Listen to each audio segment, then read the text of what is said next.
সাংবাদিক জগৎ এবং সাংবাদিক অঙ্গন একটা রাষ্ট্র বিনির্মাণে এবং সেই রাষ্ট্রের গণতান্ত্রিক চর্চা এবং সেই রাষ্ট্রের উন্নতি অগ্রগতির প্রয়োজনে তাদের ভূমিকাকে বলা হয় একটা দর্পণের মতো।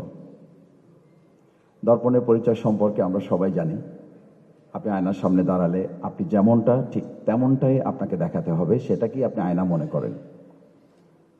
সেটা যেমন নিরপেক্ষভাবে আপনাকে তুলে ধরে, আমরা আমাদের দর্পণ এই সংবাদ মাধ্যম তাদের কাছেও আমাদের আমিরে জামাত ডাক্তার শফিকুর রহমান বারবার, বিশেষ করে 2024 সালের 5ই আগস্টের পর বলে আসছি, আপনারা বিগত 15 বছরের মতো আর কাউকে বিদেশে চলে যেতে হয়, পালাতে হয়, এরকম করে আমাদের তুলে ধরবেন না, আমাদেরকে তৈরি করবেন না।